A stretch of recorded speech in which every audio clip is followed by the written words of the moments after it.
आपने अपना एक्सपेरिमेंट का नंबर, डेट और उसके बाद ये है आपका एम, पीएनपी ट्रांजिस्टर के उभयनिष्ठ उत्सर्जक विधा के अभिलाक्षणिक वक्र का अध्ययन करना।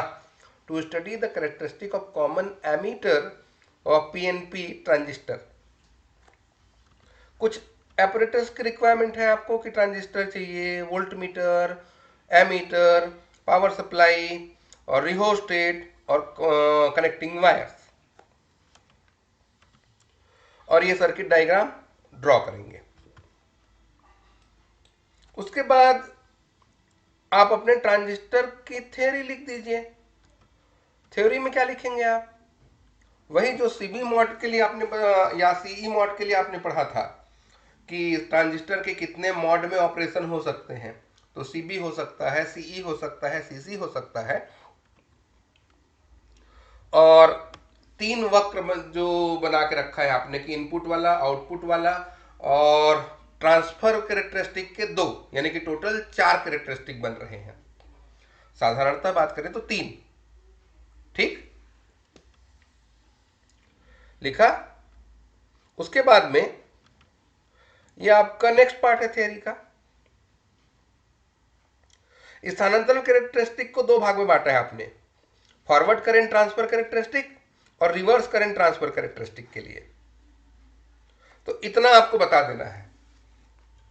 इतना करने के बाद में अब हम लोग अपने एक्सपेरिमेंट के थ्रू ऑब्जर्वेशन लेते हैं। अब इस पीएनपी ट्रांजिस्टर के कैरेक्टरिस्टिक को स्टडी करने के लिए 2 वोल्ट मीटर और ये 2 एमीटर हैं। ठीक, इस एमीटर का रेंज आप इस नॉब से चेंज कर सकते हैं। इधर तो 50 मिली एम्पियर ऊपर वाला स्केल, इधर तो 250 मिली एम्पियर ये वाला नीचे वाला स्केल। वोल्ट मीटर देखिए, इसका रेंज 0 से 1 वोल्ट है और इसका रेंज 0 से 10 वोल्ट है। लीस्ट काउंट निकालना है, यानी कि एक लाइन की वैल्यू निकालनी है। तो इसका एक लाइन का वैल्यू देखिए 0 से 0.2 के बीच में 10 लाइन है, तो एक लाइन की वैल्यू अगर यहाँ पे देख लें तो 0.02 होगा, 0.02 वोल्ट होगा। क्लियर है?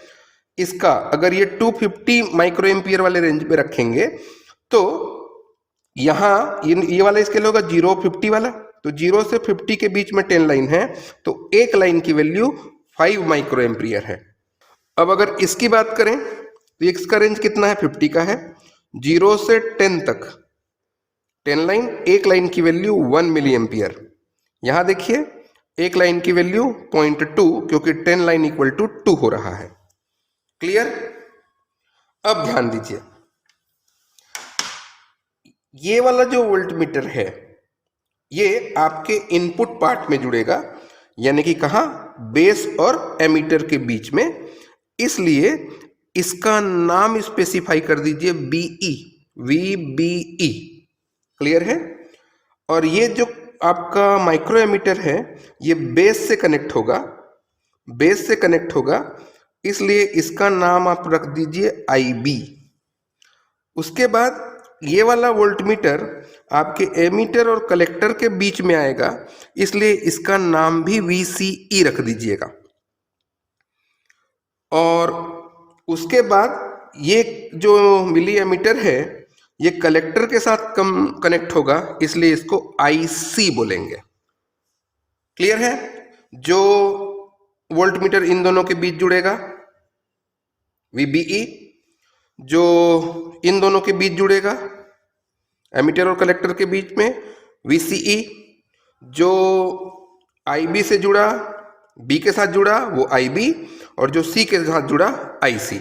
सर्किट कनेक्ट करेंगे तो और क्लियर होगा। देखिए, सबसे पहले आप अपने ये जो सप्लाई है 0 to 1 वोल्ट वाला, इसको आप अपने PNP ट्रांजिस्टर के प्लस से कनेक्ट कर दीजिए, और इसका दूसरा टर्मिनल वापस आपके बैटरी के प्लस से कनेक्ट हो गया।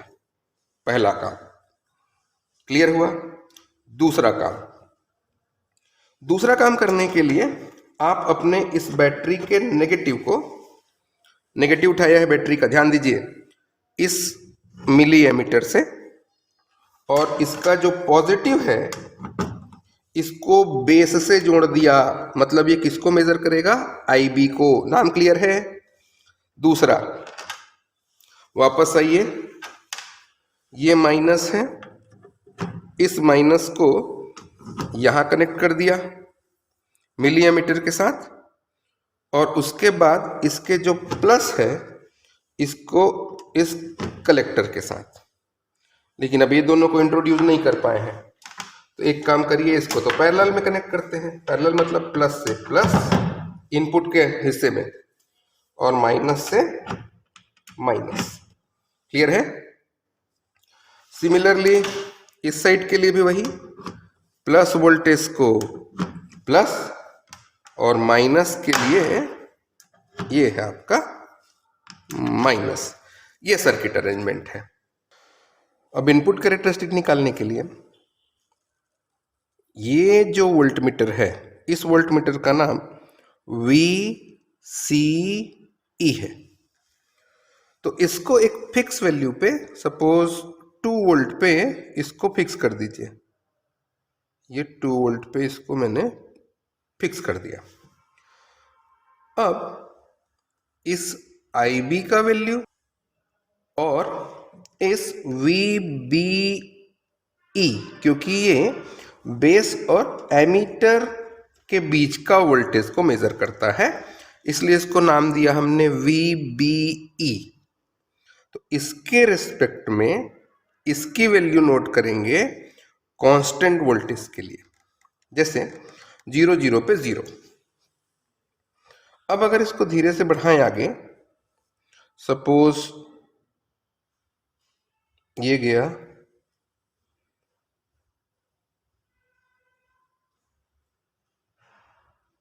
0.1 वोल्ट। 0.1 वोल्ट पे अगर देखें तो IB की वैल्यू 0 है। इसको मैंने 250 माइक्रो एम्पियर वाले रेंज पे रखा हुआ है, सेट किया है, और इसके लिए आप ये नीचे वाले स्केल को देख रहे हैं। ठीक, अब 0.2 पे अगर गए तो फिर 0, 0.3 के लिए देखिए वापस 0, 0.4 भी 0, 0.5 0, 0.6 पे देखिए, ये 0.6 पे 0.6 के लिए रीडिंग आया, फिर 0.7, 0.8, इस तरीके से अलग अलग वोल्टेज यानी कि VBE के लिए IB की वैल्यू नोट कर लीजिए 2। अब दूसरा रीडिंग फिर से इसको आप 6 वोल्ट पे सेट कर लीजिए। किसको? VCE को।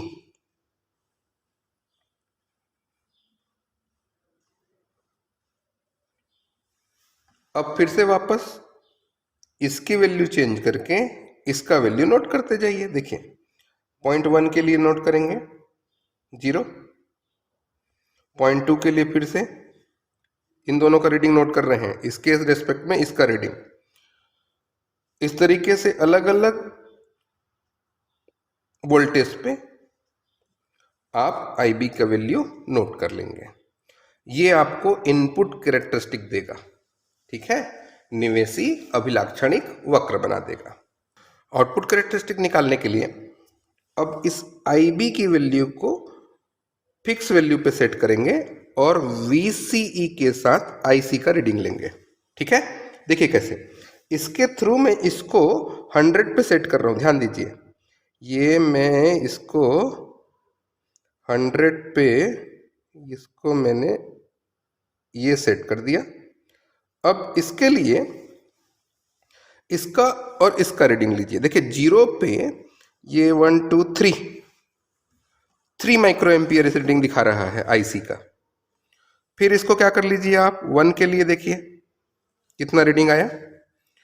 फिर उसके बाद ये 1 के लिए अगर देखें, फिर 2 के लिए, 3 4 अलग अलग वोल्टेज के लिए इसका रीडिंग नोट करेंगे आप। इसके बाद अब आप क्या करेंगे, इसको अलग अलग वैल्यू पे रख करके, जैसे 150 पे रखा, फिर रीडिंग नोट किया, फिर 175 के लिए रीडिंग नोट किया, तो अलग अलग आईबी के लिए वीसीई और आईसी का रीडिंग नोट कर लीजिएगा। इससे आप आउटपुट कैरेक्टरिस्टिक बना सकते हैं। ठीक,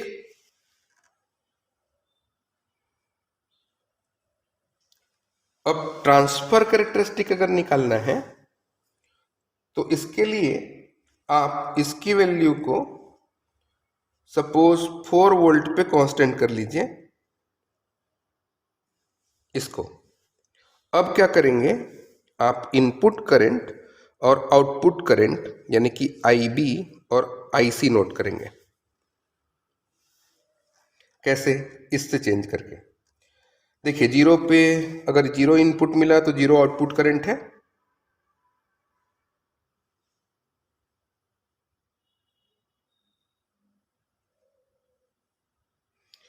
फिर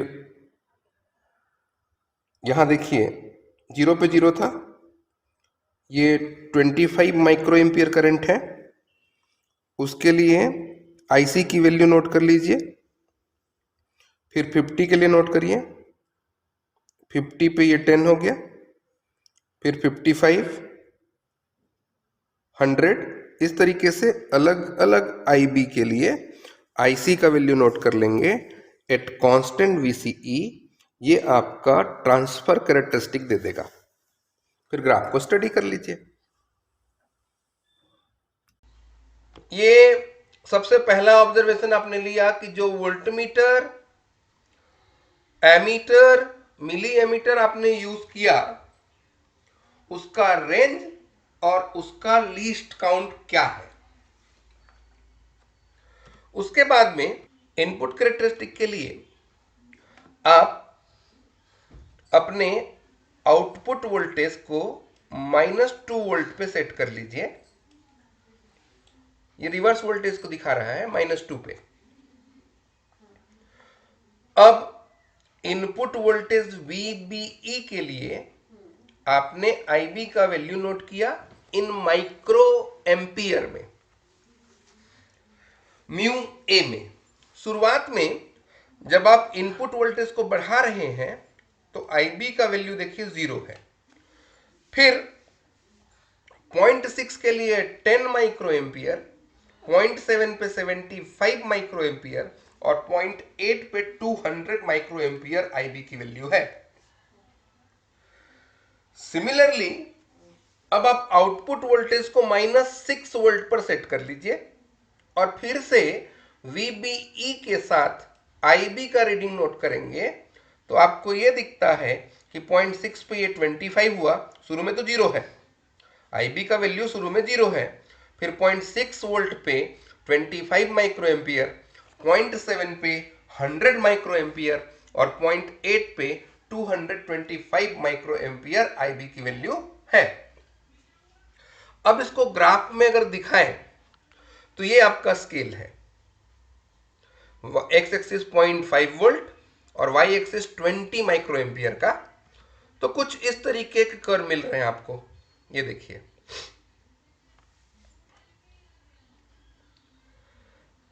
अब अगर इस तरीके के कर्व हम लोग को मिलते हैं तो यहां देखिए, यहां 0.05 करिएगा, इसको 0.05 वोल्ट करिएगा। ये वाला जो ग्रीन वाला कर्व मिला है ये आपके VCE के -2 के लिए है और ये येलो वाला -6 वोल्ट के लिए है। एक्स एक्सिस पे VBE और वाई एक्सिस पे IB, और ये ग्रीन वाला को दिखा दीजिए कि -2 वोल्ट और येलो वाला -6 वोल्ट के लिए है। इसी तरीके से अब आउटपुट कैरेक्टरिस्टिक के लिए आपको ये मिला, जब इनपुट करंट को यानी कि IB को 100 माइक्रो एम्पियर पे आपने सेट किया और VCE के साथ IC का रीडिंग मिली एम्पियर में नोट किया तो आपको ये मिल रहा है 0 वोल्टेज पर भी आपको कुछ करंट मिला है। और जैसे जैसे आप वोल्टेज को बढ़ा रहे हैं देखिए आपका करंट 10 पे जाके कांस्टेंट हो गया है। ठीक, शुरू में 3 था, फिर 6 हुआ, उसके बाद 10 के बाद कांस्टेंट है। फिर से अगर IB की वैल्यू को 150 माइक्रो एम्पियर पे अगर आप सेट करते हैं तो VCE के लिए IC का रीडिंग अगर नोट करें तो 0 पे तो 8 मिली एम्पियर करंट फ्लो हुआ, 1 वोल्ट के लिए 11 मिली एम्पियर है, 2 के लिए फिर ये 15 पे कांस्टेंट हो गया है। अब आप वोल्टेज को बढ़ाते जाइए, करंट को कोई इफेक्ट नहीं पड़ेगा। इसके लिए ग्राफ अगर प्लॉट करें तो एक स्केल ले लीजिए और ये ग्राफ है आपका। 100 के लिए ये वाला ग्राफ और 150 के लिए येलो वाला। यहाँ एक्स एक्सिस में VCE और वाई एक्सिस में IC है। ओके, अब आखिरी हिस्सा है ट्रांसफर कैरेक्टरिस्टिक का। यहां क्या करेंगे आप, IB के साथ IC नोट करेंगे। ध्यान ये रखना है कि ये जो IB है ये माइक्रो एम्पियर में है और IC मिली एम्पियर में है। कहने का मतलब ये IC के रेस्पेक्ट में IB का मान बहुत कम है, और अगर बहुत कम है तो करंट गेन की वैल्यू ज्यादा है। ठीक है, तो ये IB का वैल्यू, ये IC का वैल्यू, और ये रहा आपका ग्राफ। ठीक, इस स्केल पे कुछ ऐसा ग्राफ मिलेगा। यहां एक्स एक्सिस पे IB और वाई एक्सिस पे IC है, एक स्ट्रेट लाइन मिला है, और यहां करंट की वैल्यू बहुत ज्यादा होगी। मतलब माइक्रो के इनपुट के लिए मिली एम्पियर में आउटपुट मिलेगा। अब ये तीनों ग्राफ के जो कंक्लूजन है ना, उसी को आप लोग रिजल्ट में लिख दीजिए। इनपुट के लिए क्या मिला आपको, इनपुट के लिए आपने ये देखा कि IB की वैल्यू VBE के साथ इंक्रीज होते जाती है। क्लियर है, मतलब VCE की वैल्यू को बढ़ाने से IB की जो तीव्रता है बढ़ने की, वो भी बढ़ते जाती है। आउटपुट कैरेक्टरिस्टिक की जहां तक बात है, आउटपुट कैरेक्टरिस्टिक में आपने IB को कांस्टेंट रखा, IC और VCE में रिलेशन देखना चाहा, तो आप ये पाते हैं कि VCE के एक निश्चित मान के बाद IC की वैल्यू में कोई चेंजेस नहीं दिखता, वो फिक्स वैल्यू पे कांस्टेंट हो जाता है। लास्ट वाला IB और IC के लिए लीनियर निकाला, और धारा लाभ करंट गेन की वैल्यू 1 से बहुत ज्यादा मिला, क्योंकि IB माइक्रो एम्पियर में था और IC मिली एम्पियर में। लास्ट में कुछ प्रिकॉशन, और ये हुआ आपका प्रैक्टिकल।